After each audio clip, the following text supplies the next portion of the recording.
And a drop of Nelson's blood wouldn't do us any harm. Oh, a drop of Nelson's blood wouldn't do us any harm. Oh, a drop of Nelson's blood wouldn't do us any harm. And we'll all hang on behind. We'll roll the old chariot along. We'll roll the old chariot along. We'll roll the old chariot along. And we'll all hang on behind. And a little mug of beer wouldn't do us any harm. Oh, a little mug of beer wouldn't do us any harm. Oh, a little mug of beer wouldn't do us any harm. And we'll all hang on behind. We'll roll the old chariot along. We'll roll the old chariot along. We'll roll the old chariot along. And we'll all hang on behind.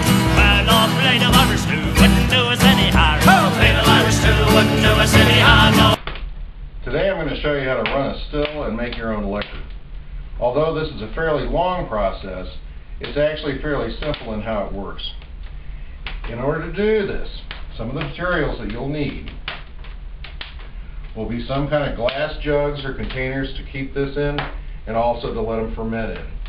Plastic, I think, can be used. Given the option, try to stick with glass. These are old apple cider jugs. They seem to work perfectly. You can also buy large carboys to use if you want to. You'll need a still.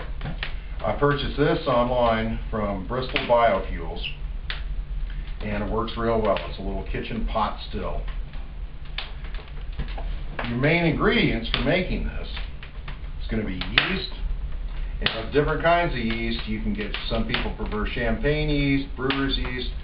For our purposes, since we're going to run this 3 times through the still, I don't think that bread yeast gives it any kind of a different flavor. Some people claim that it does. I don't think so. Go ahead and use Red Star yeast, whatever kind of yeast you can buy in jars at the grocery store.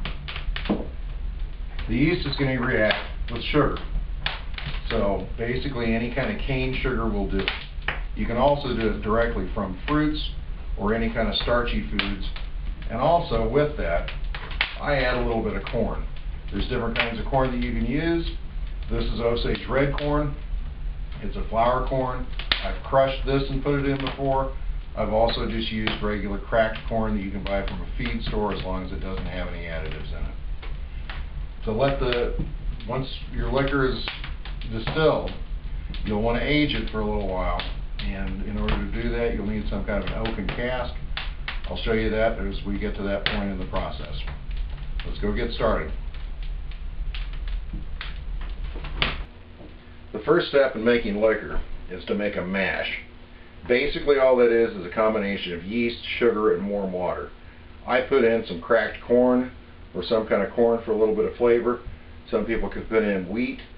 With vodka it'd be potatoes. With other kinds of liquors, some people would use fruits. Grapes, apples, anything with sugars in it. The proportions that I use: for about 1 gallon of mash, I'll use 2 cups of cracked corn. You can use corn that you grow yourself. I use it as feed because it's cheap. Just make sure that it doesn't have any kind of chemicals in it. Also with sugar, any kind of sugar will do.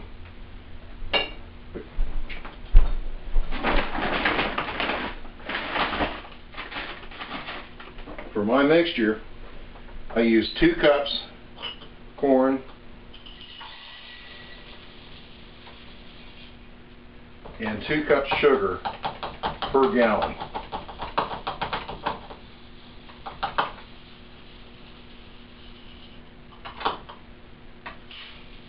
There's sugars in the corn also that the alcohol will ferment off of.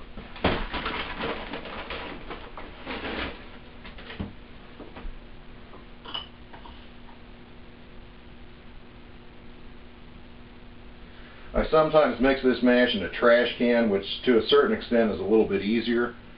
And with that, it's just, you just use the same proportions.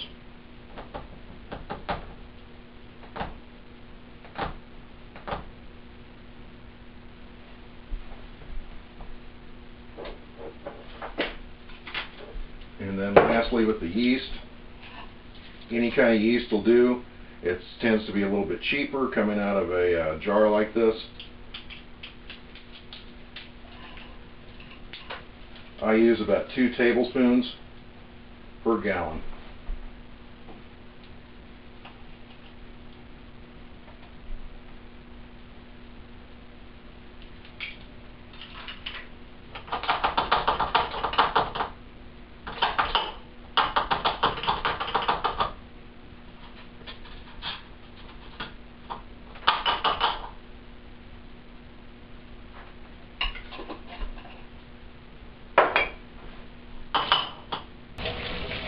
Fill up your jug with lukewarm water.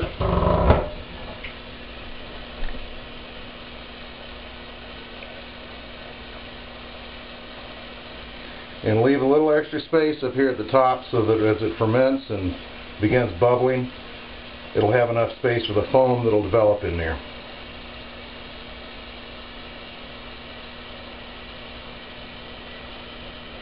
Don't want it too hot or it'll kill the yeast. If the water's too cold, the yeast won't be activated.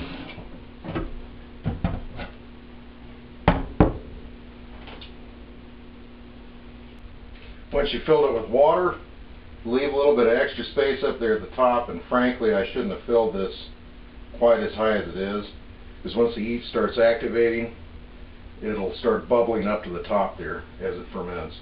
Should have filled it up about there, but this should work all right. Shake it to make sure all the yeast and sugars and corn are mixed up.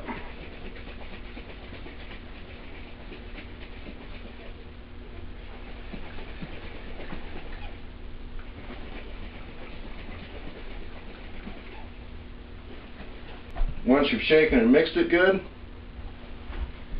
I put on one of these fancy airlocks from Dollar General Store.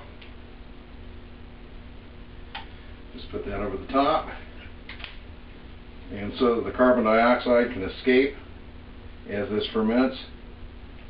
Take a needle, put a couple little holes in the top, and then eventually this will start foaming in there as it ferments. Should take about 2 weeks for it to ferment.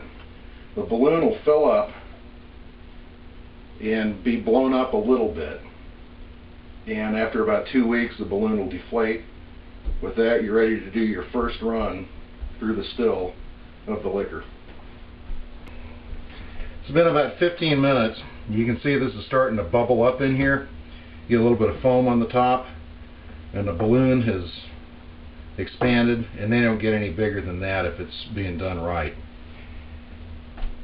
Keep in mind, you're going to want to leave this at around 70 to 80 degrees for the yeast to work right for, like I said, about 2 weeks. And for the record, when I started doing this, I figured I'd put 1 gallon of this stuff in to the still and instantly have some kind of liquor finished. For every gallon of the XXX that you're making, it takes around 14 to 16 gallons of mash to make it. So it takes a lot of stuff to get your finished liquor out of it. And frankly, as far as saving any kind of money on it, I don't think that it saves any money. But how many people run a still in their kitchen? And it's worth doing just for that. Here's our mash. It's been sitting in the jugs for about a week. Doesn't hurt to leave it a little bit longer, but the balloons have been deflating, as you can see, and so it's time to pour it into the still now. I cut the balloons off, and then I'll shake it up before putting it into the still.